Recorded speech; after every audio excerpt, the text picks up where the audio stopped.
Good evening, visitors. Welcome to the Australian War Memorial's last post ceremony. My name is Troy Clayton, and joining us today from the Australian Army is Major Graham Hales.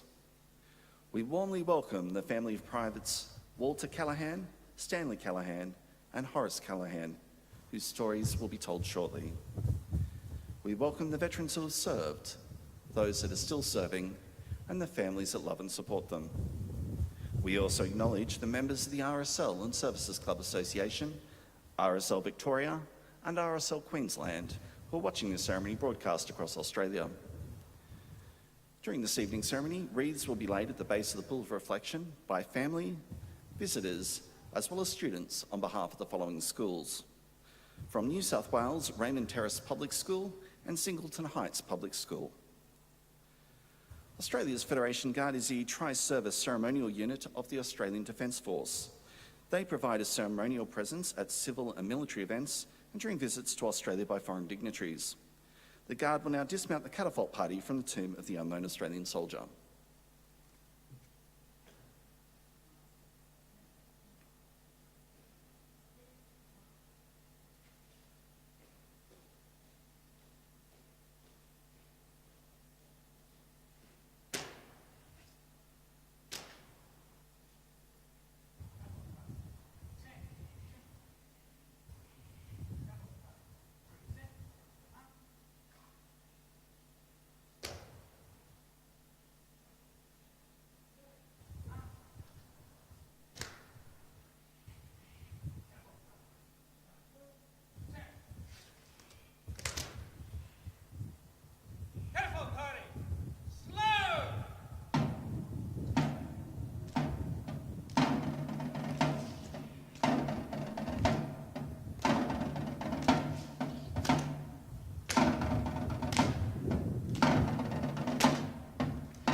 If you're able, please stand and join in singing the national anthem. Catapult party, attention! Catapult party, present arms!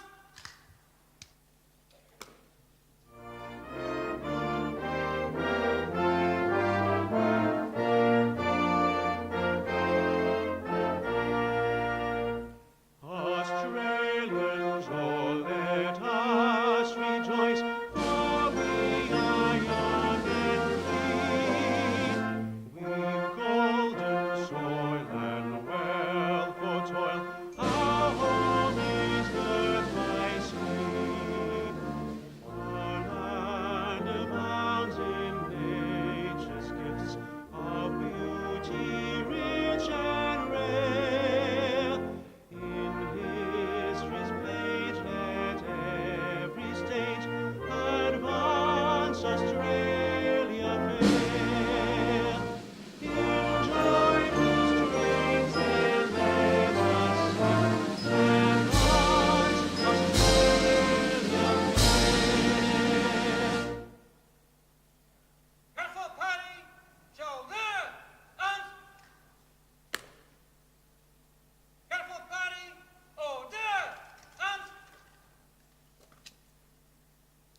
Thank you, students. You may be seated. The Australian War Memorial was the vision of Charles Bean, Australia's First World War official historian. Bean landed with the Australian troops on Gallipoli and stayed with them at the front through to the end of the war. The idea of this national memorial and museum came to him at Pozières, France, in the depths of the bloody fighting of 1916. Bean's idea was that this would be a place where families and friends could mourn their loved ones buried in faraway places. It would also be a place that could help all Australians understand what these men and women had endured and what they had done for us. Bean's vision, to which we remain true, is best expressed as inscribed in the entrance to the memorial's galleries. Here is their spirit, in the heart of the land they loved, and here we guard the record which they themselves made. Tonight, we'll read the story behind three brothers on the Roll of Honour, which lists the names of more than 102,000 men and women who have given their lives for us in war and operations for more than a century. But first, we present a lament, Flowers of the Forest. Wreaths or floral tributes will now be laid at the base of the Pool of Reflection.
Today we remember and pay tribute to Private Walter Leslie James Callaghan, Private Stanley Owen James Callaghan, and Private Horace William James Callaghan. The Callaghan brothers were born to Mary and James Callaghan of Lithgow, New South Wales. Walter was born in 1888, Stanley in 1894, Horace in 1898. All three attended Lithgow Public School. Walter went on to work as a drop forger and munitions maker at the local small arms factory, while Stanley and Horace worked in the nearby coal mines. For many young men, the outbreak of the First World War represented an opportunity for adventure that could previously only be dreamed of. Horace, the youngest of the three brothers, was desperate to sign up. He first attempted to enlist into the Australian Imperial Force in his local town of Lithgow, but local authorities rejected his application because he was only 17 years old. Undaunted, he journeyed north to Queensland, and in August 1915, he lied about his age eventually joining the reinforcements of the 9th Australian Infantry Battalion. Stanley enlisted not long after, in October 1915, Walter in July 1916, by which point he had married Essie Pearl Chadwick and had a daughter, Vera Catherine Callaghan. After a brief period of training, Horace embarked from Brisbane in January 1916 for the adventure he so desperately wanted to join. He was too late to participate in the campaign on Gallipoli, but instead went to Egypt, where the Australian Imperial Force was in a period of growth and reorganisation. In March 1916, he left Egypt with the 9th Battalion, and less than 2 months later was in the trenches of the Western Front. Horace's first major battle on the Western Front would also be his last. The 9th Battalion moved to the front line on the 19th of July, tasked with holding a sector of the trenches near the town of Pozières. On the 21st of July, they commenced an attack on German positions. In bright moonlight, they assaulted the German trench, but were pushed back in heavy fighting. They then received orders that they were to form part of the 1st Australian Division's attack on the town of Pozières itself. Horace took part in the first attack soon after midnight on the 23rd of July. He ran across no man's land in the darkness, but when he was about 100 metres from his trench, a series of German flares lit up the battlefield. Horace jumped for a nearby shell crater to hide from view, but died instantly from a gunshot wound as he tried to reach cover. He was 18 years old.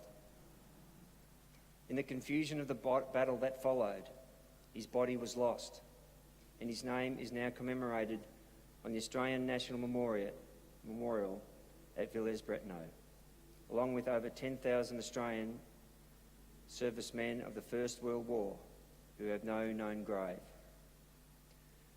Stanley Callaghan received news of the death of his brother just weeks before he arrived in France. Allotted to the 18th Infantry Battalion, which was serving in the Ypres sector of Belgium, Stanley was immediately faced with the horrors and hardships of trench warfare. On the day of his arrival, his unit came under German high-explosive artillery fire.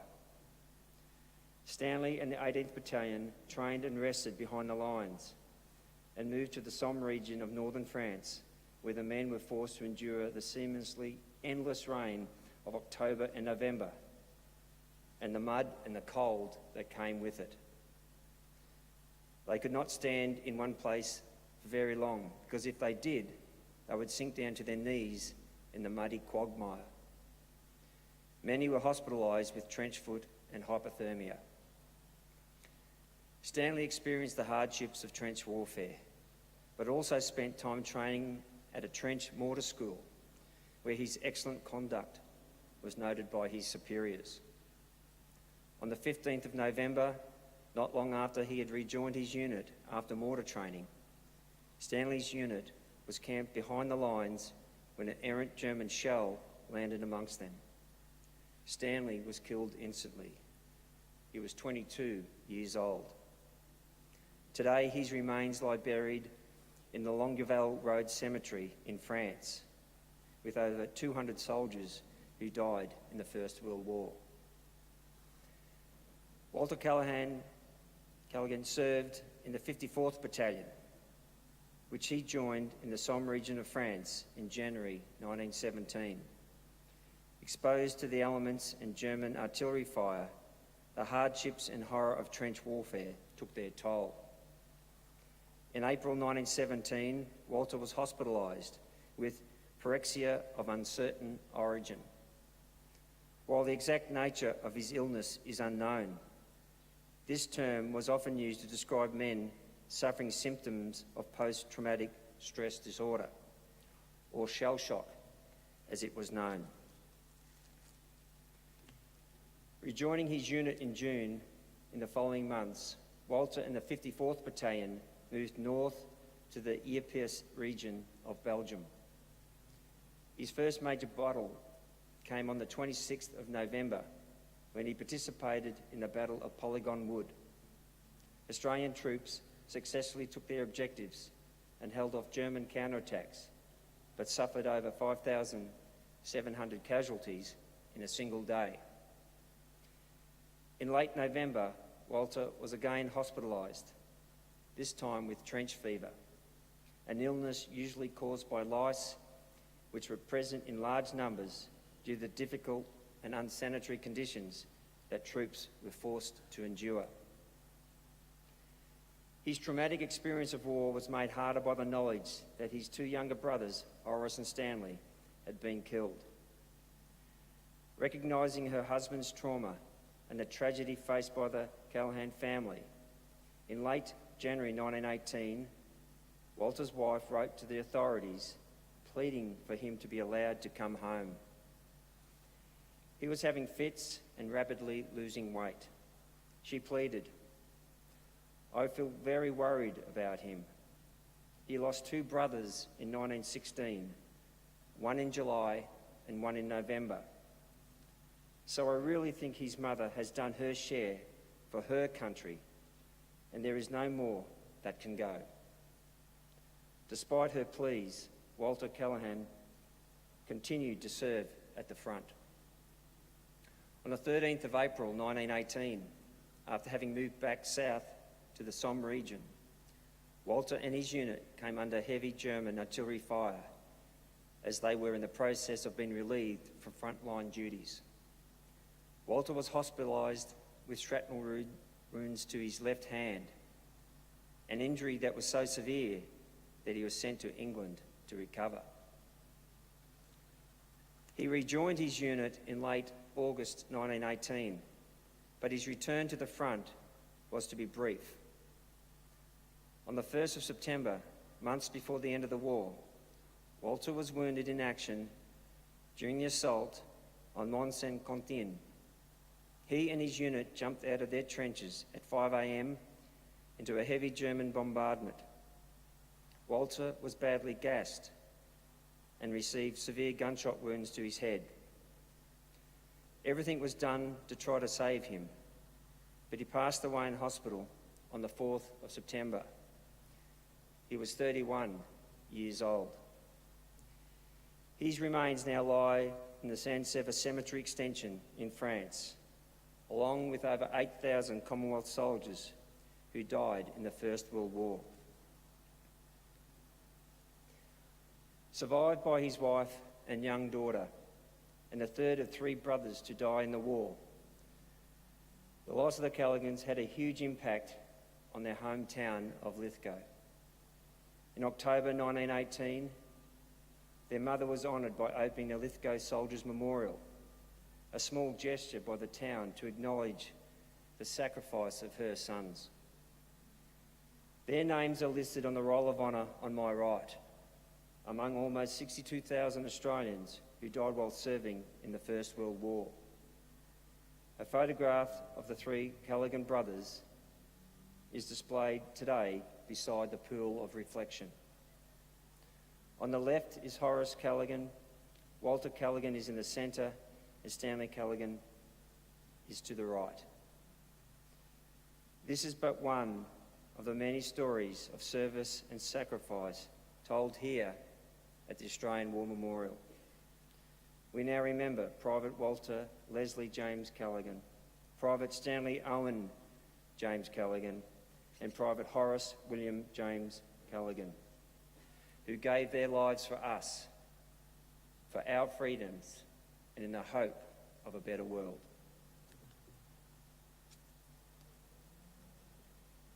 If you're able, please stand for the reading of the Ode and the sounding of the last post. Careful pony, shoulder,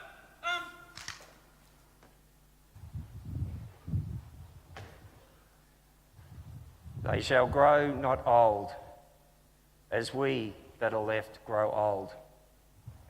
Age shall not weary them, nor the years condemn. At the going down of the sun, and in the morning, we will remember them.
lest we forget. Lest we forget.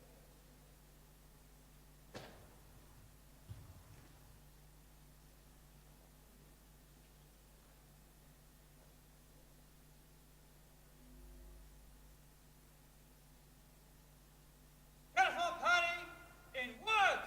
10. Uniform party, quick, march.